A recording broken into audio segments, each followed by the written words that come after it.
তো hello everyone, আজকের একটা ফের নতুন ভিডিও নিয়ে চলে এলাম। আগের ভিডিওতে আমি ডিসকাস করেছিলাম যে ফার্স্ট কাউন্সেলিংয়ে যাদের নাম চলে এসছে তারা কি কি স্টেপে অ্যাডমিশন নেবে। আজকের এই ভিডিওর মাধ্যমে আমরা ডিসকাস করব যে ফার্স্ট কাউন্সেলিং মোটামুটি প্রায় শেষ। এবার যে আমাদের নেক্সট ফেজ এসছে সেটা হচ্ছে আমাদের মপ আপ রাউন্ড। এই ক্ষেত্রে এবার মপ আপ রাউন্ডের ক্ষেত্রে আমাদের কি কি করণীয়, এই ভিডিওটা মেইনলি বিশেষ করে গুরুত্বপূর্ণ হতে চলেছে যাদের ক্ষেত্রে ফার্স্ট কাউন্সেলিং এ নাম আসেনি, তাদের ক্ষেত্রে কিন্তু এই ভিডিওটা খুবই গুরুত্বপূর্ণ হতে চলেছে। ফার্স্ট অফ অল একটা নোটিফিকেশন দিয়ে জানিয়ে দিই যে আমাদের যে ফার্স্ট কাউন্সেলিং এর যে অ্যাডমিশন বা ফিস পেমেন্টের যে লাস্ট ডেট ছিল সেটা ছিল 1 তারিখ, যেটাকে কিনা ক্যালকাটা ইউনিভার্সিটি এক্সটেন্ড করে বাড়িয়ে করা হয়েছে 3 তারিখ দুপুর 2টো পর্যন্ত। অর্থাৎ যারা এখনো পর্যন্ত ফিস পেমেন্ট করনি, যাদের ফার্স্ট কাউন্সেলিং এ নাম এসছে, সিট বুকিং ফিস বা অ্যাডমিশন নাওনি, তাদের ক্ষেত্রে একটা এক্সট্রা সুযোগ পেয়ে গেলে তোমাদের ক্ষেত্রে কিন্তু 3 তারিখ অবধি সময়টাকে বাড়িয়ে দেওয়া হলো। 3 তারিখ দুপুর 2টো পর্যন্ত তোমাদের কাছে চান্স থাকছে, তোমরা চাইলে সিট বুকিং করে অ্যাডমিশনটা কমপ্লিট করে নিতে পারো। এবারে আসবো মপ আপের ওপর। মপ আপ রাউন্ডের ক্ষেত্রে মেন যে ফর্ম ফিল আপটা শুরু হওয়ার কথা ছিল 2 তারিখ থেকে, সেটাকে ক্যালকাটা ইউনিভার্সিটি পোস্টপন্ড করে করেছে 4 তারিখ এবং 5 তারিখ। অর্থাৎ 4ই নভেম্বর এবং 5ই নভেম্বর মপ আপ রাউন্ডের রেজিস্ট্রেশন শুরু হবে।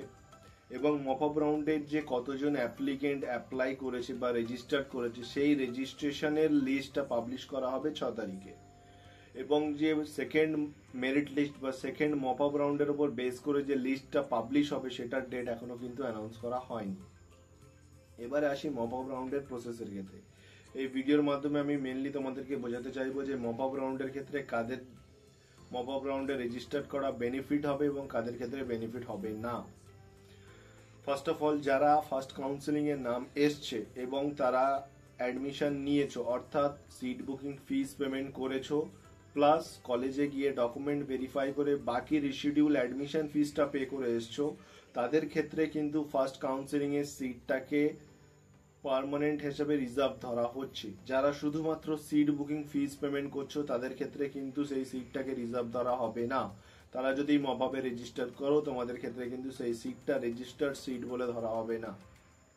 এবার বলছি, যারা ফার্স্ট কাউন্সেলিং এর সিট বুকিং ফিস এবং অ্যাডমিশন ফিস পে করে এসছো, তাদের ক্ষেত্রে তোমরা যদি মপ আপে রেজিস্ট্রেশন করো, সেই ক্ষেত্রে তোমাদের যদি কলেজ আপগ্রেড হয়ে যায়, অর্থাৎ তুমি মপ আপে যখন রেজিস্ট্রেশন করলে সেই কলেজ প্রেফারেন্স অনুযায়ী যদি তোমার কলেজ আপগ্রেড হয়, সেই ক্ষেত্রে কিন্তু তুমি ইন প্রেজেন্ট যে কলেজে অ্যাডমিশন নিয়ে এসছো সেই সিটটা কিন্তু তোমার ক্যান্সেল বা ট্রান্সফার হয়ে নতুন আপগ্রেডেড কলেজে অটোমেটিক্যালি চলে যাবে। সেই ক্ষেত্রে তোমার কাছে দ্বিতীয় সুযোগ থাকবে না যে এখন ইন প্রেজেন্ট যে কলেজে অ্যাডমিশন নিয়েছো সেই কলেজের সিটটাকে ধরে রাখা। তাই জন্য যাদের মনে হচ্ছে যে আমি যে কলেজে এখন অ্যাডমিশন নিয়েছি সেই ক্ষেত্রে আমার এই কলেজটা পছন্দ, সেই ক্ষেত্রে তাদের মপ আপে রেজিস্ট্রেশন করার কোনো প্রয়োজন নেই।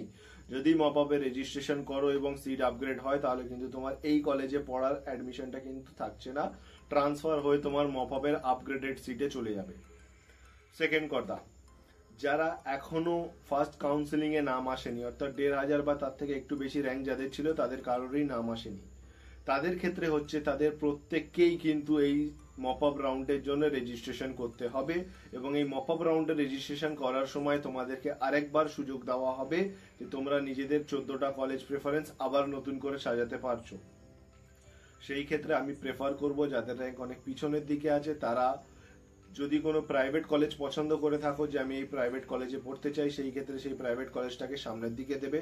কারণ যাদের র্যাঙ্ক পিছনের দিকে আছে গভর্নমেন্ট সিট তাদের পাওয়ার চান্স নেই বললেই চলে, তাই জন্য তাদেরকে আমি প্রেফার করব যে তাদের পছন্দ মতো প্রাইভেট কলেজগুলোকে ওপরের দিকে দিতে, যাতে কিনা সেকেন্ড কাউন্সিলিং এ যাতে তাদের নামটা তাড়াতাড়ি চলে আসে।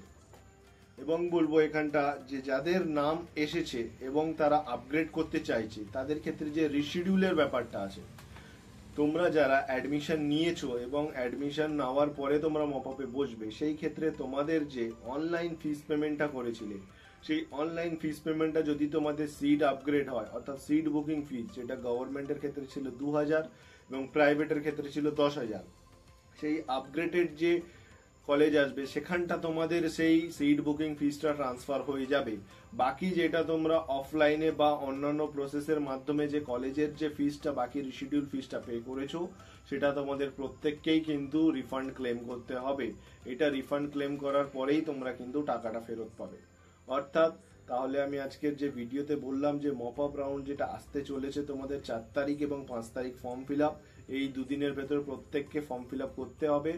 এবং যদি তোমার মনে হয়ে থাকে যে তুমি যেই কলেজটা পেয়েছো তোমার পছন্দ মতো কলেজ, সেই ক্ষেত্রে তোমার মপ আপে রেজিস্ট্রেশন করার কোনো প্রয়োজন নেই। এবং যদি তোমার আপগ্রেডেশনের প্রয়োজন হয় সেই ক্ষেত্রেই তুমি বসো, সেই ক্ষেত্রে কিন্তু তোমার টাকা রিফান্ড ক্লেম করার ব্যাপারটা কিন্তু মাথায় রাখতে হবে। আর যাদের এখনো কোনো কলেজে নাম আসেনি তাদের প্রত্যেককে আমি মাস্ট বলে দিচ্ছি যেন প্রত্যেকেই মপ আপে রেজিস্ট্রেশন করে। অটোমেটিক্যালি তোমাদের কিন্তু কোনোভাবেই নাম আসতে চলবে না, এই জন্য প্রত্যেকে মপ আপে রেজিস্ট্রেশন করবে। এছাড়া যদি তোমাদের কাউন্সিলিং রিলেটেড কোনো গাইডেন্সের প্রয়োজন হয় স্ক্রিনে দেওয়া নাম্বারে যোগাযোগ করবে। অ্যাজ ইউজুয়াল তোমরা যোগাযোগ করছো, রেসপন্সও পাচ্ছ। সেই ক্ষেত্রে যদি কোনো রকমের অসুবিধা হয় আমাদের হোয়াটসঅ্যাপ নাম্বারে যোগাযোগ করতে পারো বা তোমরা এই ভিডিওর কমেন্ট বক্সে কমেন্ট করতে পারো। Thank you everyone. আরো ইনফরমেটিভ ভিডিওর জন্য এই চ্যানেলটাকে সাবস্ক্রাইব করবে এবং ফার্দার যদি কাউন্সিলিং এর যদি কোনো প্রসেস আপগ্রেড হয়ে থাকে বা থার্ড কাউন্সিলিং এর রিলেটেড যদি ভিডিওর প্রয়োজন হয়ে থাকে কমেন্ট করবে, আমি অবশ্যই তোমাদের জন্য ভিডিও আনবো। Thank you everyone.